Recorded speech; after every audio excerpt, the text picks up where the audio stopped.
It just interests me to clarify, when you say one of the best performances of all season, do you mean for Manchester City or of all teams? No, okay. for every single move, and they have a move back all the time that the Benfica did something. So I got very impressed. Were you underwhelmed by Benfica tonight? And Bayern Munich as well. I mean, two of them. No, listen, I don't think Bayern Munich performed poorly. I think Upamecano just had an absolute nightmare of the last 30 minutes. I think before that, when the game was at 1-0, I thought we were watching what it was. Two of the top teams in European football, playing end-to-end football, no inch given, everyone taking the ball, everyone working back, the attacking players coming back and helping the team from both teams. And for me, it was just a top-level game. They've just had a player who's just lost his head in the last 30 minutes and has took the game away from them. Well, I tell you what, stay with us because our Champions League coverage does continue now on Paramount Plus and CBS Sports Network. You can join us for Micah's reaction to City's big win. Alessandro Del Piero on another great Italian job in Portugal by Inter. Highlights, post-match interviews, much, much more. We will see you there in just a minute. Hello, welcome to our Champions League post-match show here on CBS Sports Network and Paramount Plus. Fantastic to have you with us this evening. Kate Abdo, Thierry Henry, Alessandro Del Piero, Jamie Carragher, Micah Richards, full desk tonight. What? I thought, go ahead, you keep going, no? No, I don't know. I just looked at you. You looked like you were ready to crack a joke. Who's the only one to have Inter go through? Go through? They're not through yet. I'm saying they're going to go through. Relax. Woo. I'm the bracket. Only me with Inter in it. That's it. That's all I'm saying. But they're not free yet. And Man City, of course, the two winners. They're going through. Oh, okay. Be careful Can't say what that, you say. yeah. I'm saying it now. I'm putting my neck on the line now. You know how I do. Okay, well, let's the start. internet next week. Let's start with the other game. Manchester City 3, Bayern Munich 0 at the Etihad. I will talk to you in a second, but Alessandro, we haven't heard your thoughts on that one. I don't know, Bayern Munich came into this not having lost a game in the Champions League this season. How good did you think that performance was from Manchester City? Or how poor from Bayern, whichever way you saw it? I think for the first time we saw Manchester City adding another thing and move the level up on what is their performances during the Guardiola era. Because as Thierry said before, you have to do the right things, you have to make the right choice in the right moment. We're talking a lot about possession of the ball and how technical is this guy, how they move the ball, but the thing is, decision-making is also when you don't have the ball.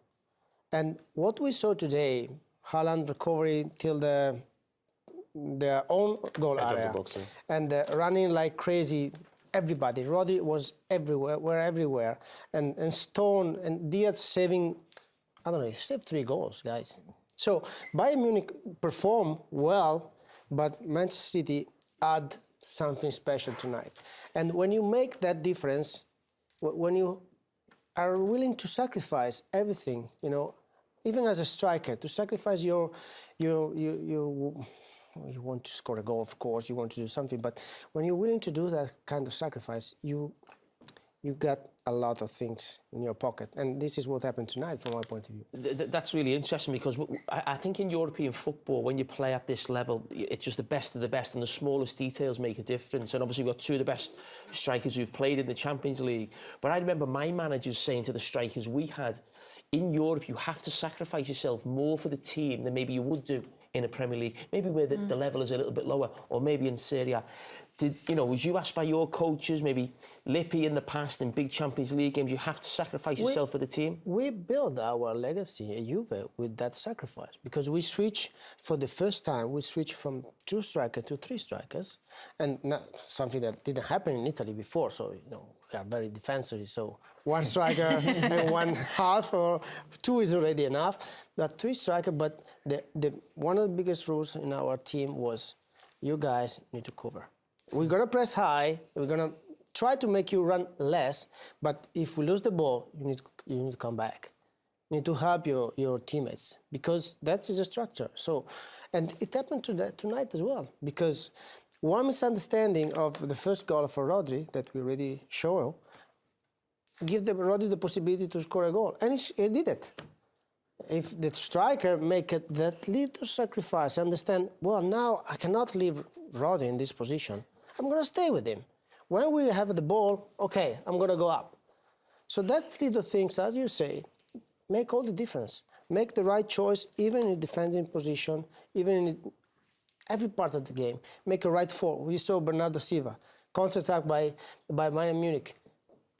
Very smart fall, because you cannot reach the ball with the head. Not even yellow card. So it's super smart. So that's the difference, guys. You look so funny over there tonight. You're like, you're I glowing. know, I'm so far away. You know? No, it's not that you're like I'm a just proud intrigued. father. We have legendary status in the studio tonight. Not that we always don't have. Champions League winners. Okay, so let's go through the action chronologically in this one. So it was Rodri who gets the goal Yes. for Manchester City, Thierry, to go 1-0 up. Yes, it was Rodri, and what a finish, and we talked about it, and we talked about Gnabry and understanding moment. This is what he did. He's trying to check why, because Gnabry is in the right position. Bernardo Silva is not stupid. He sees it. Musiala. No, every even how many times Diaz saved the ball? That sacrifice. He's opening leg like like a ballerina. I mean, you did it in the right position with the hands behind, because now everything is penalty. So that little things make all the difference in terms of the energy of the game. Haaland recovering the right moment. He made the right choice. He made the right fall, the right passes. And even Guardiola, to be honest, we were a little bit surprised when he substituted No messing De around Bruyne, in the right? Champions League. You have to do what you have to do for the team to win. Haaland ran 12K, and that tells you a lot in the game. You know what else Haaland did tonight? Crossed the ball for a goal. Second goal, Micah. Yeah, he did. But see, Grealish, just looking for, can I go? He's just edging to it. Munich's performance, they got caught a few times, Jamie, trying to play out of the back. Yeah, I mean, Upamecano and Bayern Munich tonight, he couldn't overcome those first couple of mistakes that he made, and the rest of his game just completely went then. And that's a big problem going forward for you as a defender, because as I said, we've all had bad games defensively. We all make mistakes. The best defenders make mistakes. But when you make that mistake, you've just got to put it somewhere out of your head. You think about it when the game's finished. Don't let it affect the rest of the game. And that's why we probably all feel now Manchester City are virtually in the semi-final. Do you think defending's a lot harder nowadays? And I'm not talking about tackling, because the clips that he's showing out, like he's trying to play out from the back. Yeah. So when you played at Liverpool, you was more defensive, structure, a lot deeper. Now, they're asking you to be playing on the ball. I mean, these lads may not agree, but I think the way football has moved forward, you could argue that centre-back is maybe the toughest position to play, because you have to start the attacks, and if you make a mistake, you lose a goal. You have to play, certainly for the top teams, you have to be a centre-back now who has to play on the halfway line. You have to push up, push high.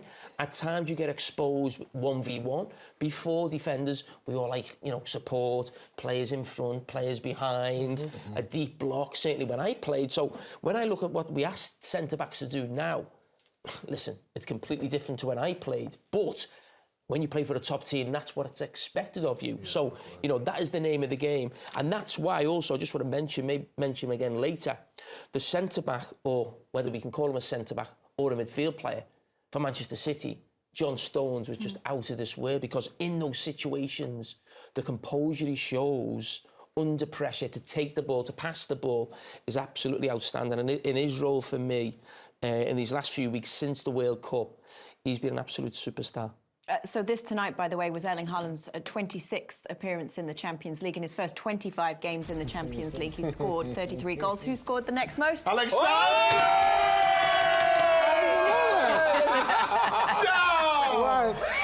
Nice. 90 goals. All right, let's look at the Haaland goal then. 3-0, Jamie, this one. Yes, post, as soon as the ball comes in, we see John Stones just sum his game up tonight more than anyone. So that was his 11th goal in this Champions League season for Erling Haaland. And also, before I interrupt, it's his... Well, no, you did interrupt. Yes, apologies. As you interrupt, go ahead. It's his 12th knockout goal, which means he's equal in the knockout stages with Mo Salah and Thierry Henry. That's the Champions League for me? No, 12 minutes! No, but I'm really gonna have to go back, and I will. Sorry, because. Well, I got interrupted, but go ahead now. We've changed track. I have to go back to what Alan did off the ball, and I have to mention it again. You do not win a Champions League with someone walking on the field. You might get away with one. You might get away with murder. But everyone needs to run. And what Alan did today, forget about the back post goal and the cross. What he did off the ball was just very important for this team to go far in that competition. I mean, watching at 1-0, you said Manchester City need another goal in this. Now, 3-0 down, do Bayern need a miracle to come back in this one? Yeah, they need a miracle. Because City will score, 100%. Bayern are going to have to score 5 or 6 to win this time, definitely. Man City are too dangerous. And they can afford to be patient. Wait for them to come out on the counter-attack. Haaland in behind, I think the tie's over. Ooh. Anybody feel differently back at the Allianz Arena? You have to respect champions. I said it, I think Man City will win it. I think Man City still might and will go through. But you can't just go and say it's already done, and you have to respect the heart of a champion. And Bayern Munich have people like that. It looks unlikely for me, but you can't underestimate a champion. Or champions. And yes, Upamecano make these mistakes or whatever, but they can answer. I'm not saying they will, but I will not go to the extent of saying we're already through and stuff like that. Well, I will. We're already through. Oh, you can. You just want to clip you, don't you? That'll go viral. Michael also says the Inter are already through, correct? You said you put your name on the line for that one. Inter won their game. You know what I mean? No one wants anything sugar-coated. I put my neck on the line, that's why I'm a pundit. Okay, all right. I don't know, because you were not that clear when you called Napoli. So just to know, sometimes you're clear about it, sometimes you're not clear about it. Yeah, I think it's going to be I know, I'm just saying. difficult, you know? Tension. Okay, so we'll talk about the other game. Inter against Benfica. Inter going to Lisbon and putting 2 goals past Benfica, who've been in fantastic form. Inter came into this one not having been in great form. We'll talk about the highlights and show your reaction to that one in just a minute. Hello, welcome back to our coverage here on CBS Sports Network and Paramount Plus. Fantastic to have you with us. Still, we're going to talk about the night's other game, which was the game in Lisbon between Benfica and Inter Milan. Ended in a 2-0 win for Inter. Let's take you through some of the action in this one. Thierry with the first goal. First goal and well-deserved. Inter played what a cross from Bastoni. How did this come together for Inter, do you think, Alessandro? Because they hadn't won in 6 games coming into this one. They'd struggled for goals too, and then they put 2 past Benfica in Lisbon. I think is the history of Inter this year. You know, when the big games comes, they don't miss the opportunity. And when we saw Inter during the league, sometimes it's really it's not the same team. Very far away from what you see today. And probably the fact that also when they play in Champions League, they facing team a little bit more open. So there's more possibility for them to play the ball as they want. Today they play basically defensively, defense and counter-attack, and they did very well. But as we see also in the second goal, they prepare some stuff. And Bastoni coming in that position and deliver the cross, it's something that you prepare before. So tactically, thanks God, in Italy we're still doing a great job. And defensively, we're still doing a great job. Because in the round of 16, we didn't concede a goal. Not either Inter, Napoli, and Milan conceded 1 goal in both games. So there's something there. Know how to defend, and talking about details that we said before. Maybe too much sometimes, yes, I know, but who cares? You want to know, so bye-bye. So second goal for Inter came from a penalty. I guess the question is, do any of us think it should have been a penalty, Jamie? When the ball hit the hand of someone and goes on his hand, it's got to be a penalty. They have to stop looking at the book, opening the page, and going with the law. Common sense. I've said it so many times. Bye. Okay, let's see. Christina Uncle, would you like to follow that? Let's take you over to her, to our FIFA rules expert. Common sense, says Thierry, was lacking from that decision. What do you respond to that? My response to the common sense is that football and the IFAB have all taken a look and said, anytime your arm is above your shoulder, especially when it's high up there, there's no each and every single time when the officials are looking at it. And this is a very hard call. And I know that Jamie hit that on the head. There's that slight deflection off of his head. But, you know, coming back into, this is where that a little bit of balance, and I can see where Terry is kind of struggling with his common sense, is the deflection has really gone out of applying laws of the game, especially when it comes to handling, unless you're the one who's kicking it directly. But if there's a small deflection, even from a close distance, that's not really playing as much when we determine handling. Christina, you mentioned there about the arm being above the shoulder. Now, if that arm was still out, but it was at waist height, would that not have been a penalty? It would have been a penalty as well. And that goes back to the word you used, the silhouette, right? So the farther your arm is getting away from your body, the more likely it's going to be called, and the more they would like that to be called by VAR if the referee or the official misses it on the field. So do we see defenders handling or attempting to take away handling by putting their arms behind their back? The answer is yes. Is that unnatural and not as common? The answer is yes, but that is where modern football has taken us. Okay, so Christina, don't hang up. Hang out with us for a second. We're going to come back to you in a couple of minutes. We want to take a look at the goal then, because it was Lukaku who steps up and takes that penalty, Micah. The tie next week. Sorry, Micah, we've got two people who took penalties. I feel like that technique of the little steps up to the penalty, I feel like everyone uses that technique now. Do you feel that, or when you see a lot of penalty takers now? But it depends. Slow the momentum of the keeper anticipating something because they have to look. But I never used to take them like that. I mean, it's something that they do right now, and, you know, as long as you score, you're right. It doesn't really matter. I mean, so we've just seen the celebration of Lukaku there with the salute and the shush, right? It was a celebration that we've seen already just in the Coppa Italia a week ago. If you remember, this was last Tuesday after scoring a stoppage time penalty for Inter to tie their game at Juventus. Lukaku stared at the home fans behind the goal, put his finger to his lips in a shush gesture. So same thing we've just seen just now. That time, that was his response to the racist abuse that had been hurled at him by those fans. He did receive a second yellow card for his actions. He was sent off as a result of that. And despite massive criticism of the referee's decision, Serie A did choose to uphold Lukaku's one-match ban and also ruled a section of Juventus' stadium has to now be closed for one match, the next upcoming match. So this is just the latest in a long-running series of episodes concerning racial abuse towards players. It's such a big subject that we wanted to make sure that we gave it proper time to talk about and took some time now in the post-game to talk about.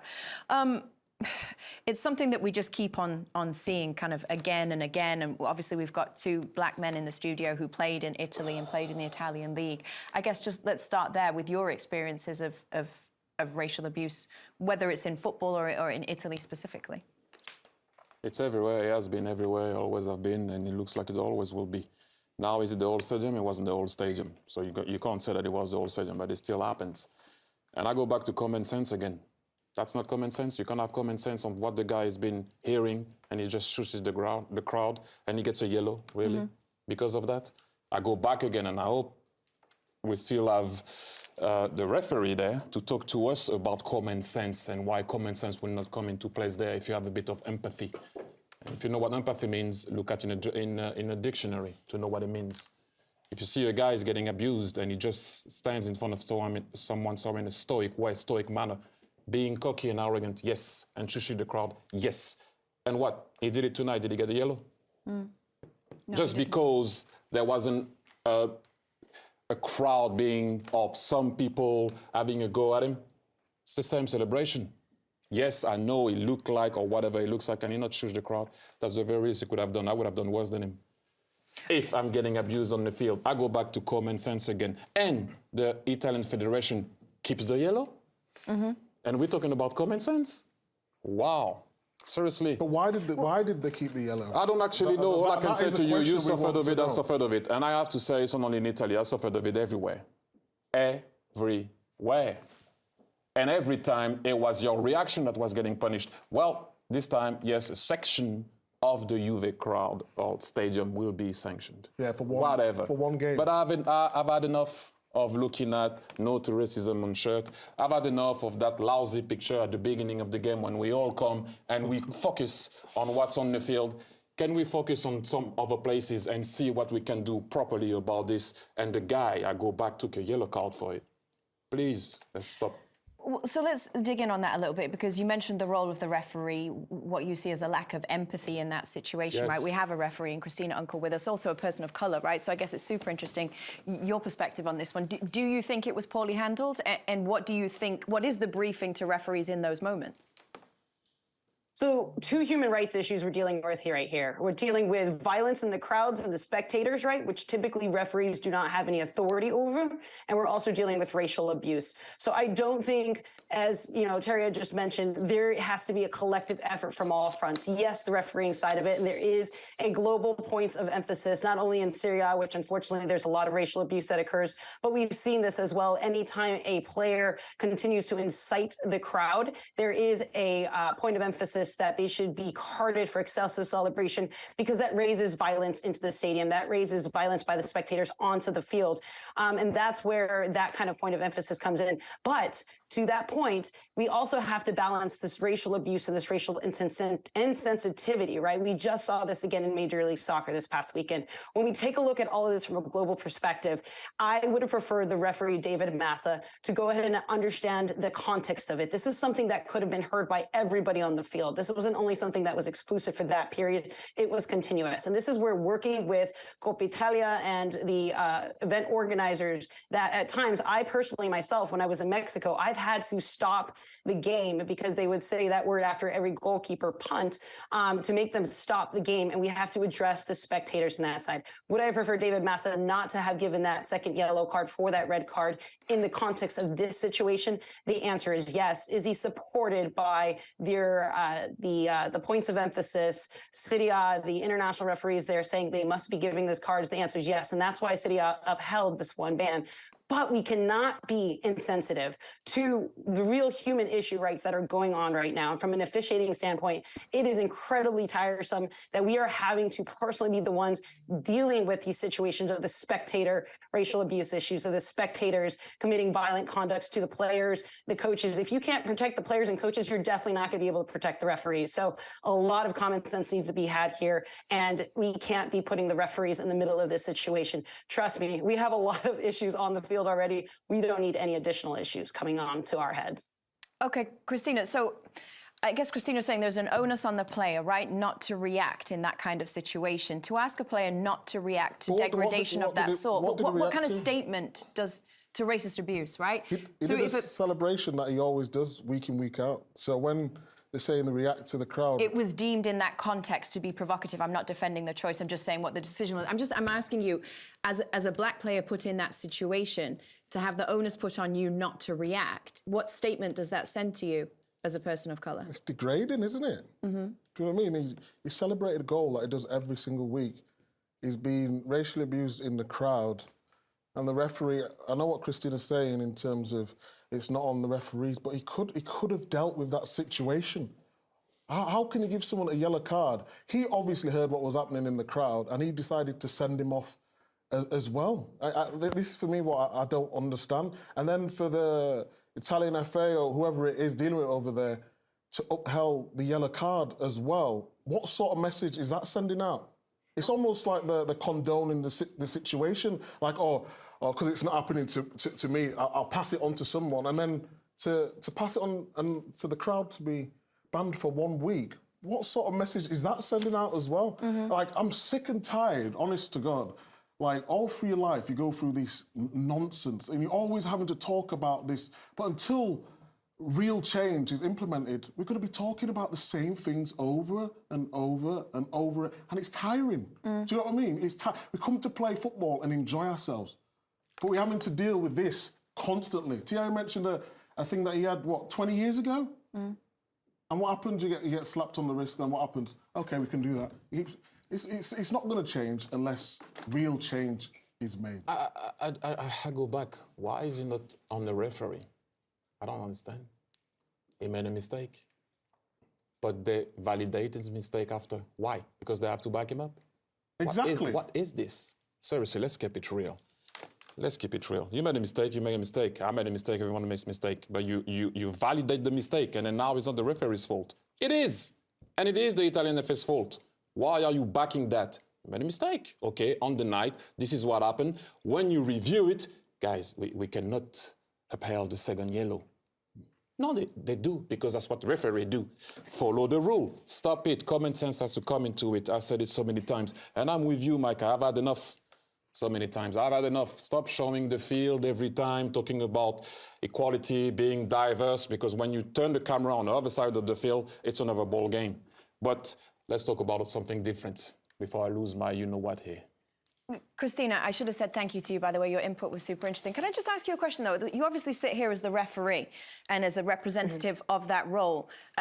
On a more human level, how do you feel about the decision to uphold the second yellow for Romelu Lukaku?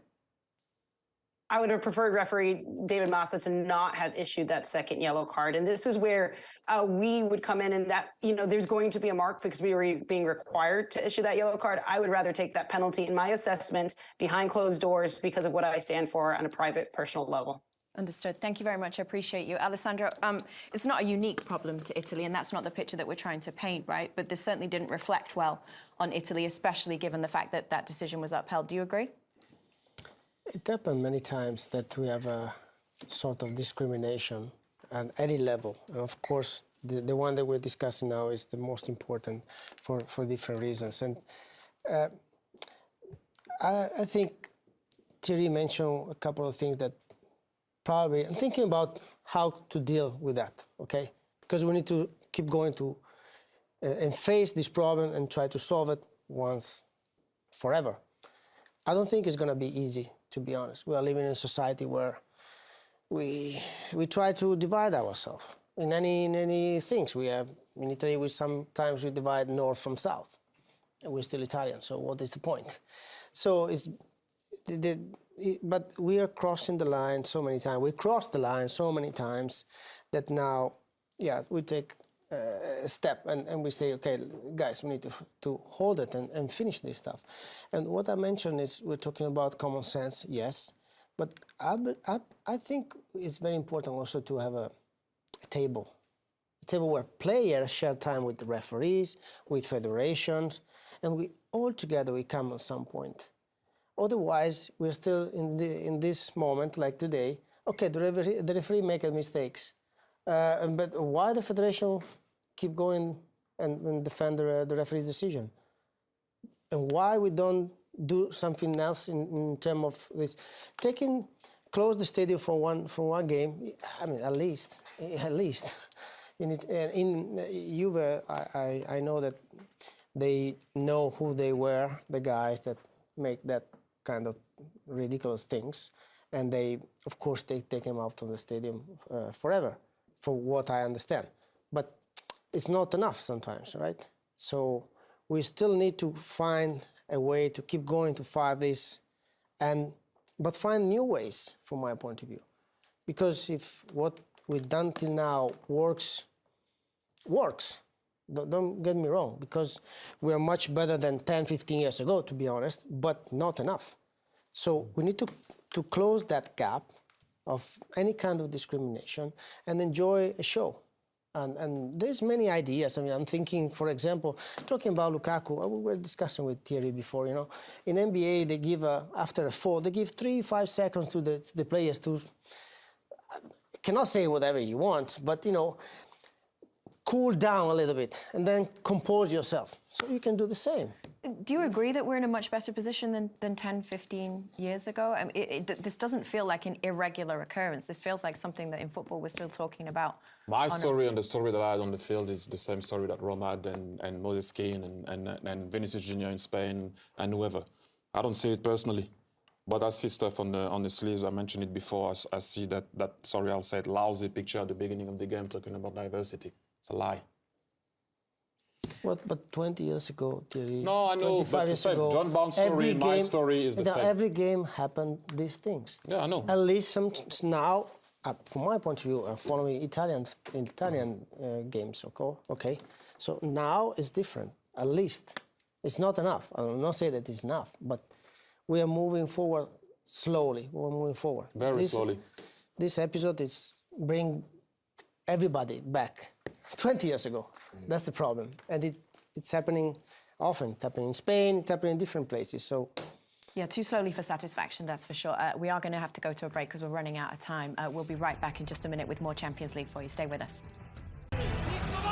Space for Rodri. Oh, it's a terrific goal! Wonderful, wonderful goal by Rodri. The right-footed Rodri curls one in beautifully with his left foot. What a goal! Manchester City lead. Grealish has found Haaland, and here's Bernardo Silva, and Manchester City have a 2-goal lead. Alvarez in towards Stones, is still there. Haaland had to be. And even though there's a return leg to come in Bavaria, that may just be that. Welcome back. Good to have you still with us. We're going to take you straight over to Portugal right now. Guillaume Balaguer has been there throughout the evening for us in Lisbon, watching the game between Inter and Benfica. Benfica losing 2-0 at home. Sorry, I forgot you're over my shoulder, Guillaume. I guess, what was your takeaway from that game? It was a game played in the head. Inter Milan, in the worst form that you could imagine of the season, they come here and thought, let's make nothing happen, let's stop things happening until they do, and let's create them. A couple of moments where Benfica were just shocked, and it's 2-0 up. It could have all changed with Gonzalo Ramos' chance at the end, but in any case, Inter deserved to go, deserved the win. Oh, he's getting on board with your theory, Micah. To go through.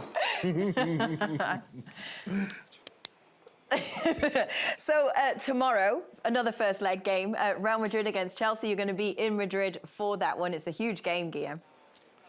Yes, it's a massive one for everybody involved, including Frank Lampard. I messaged him the other day. I said, you just want to beat Real Madrid. Is that why you got the job? He just laughed.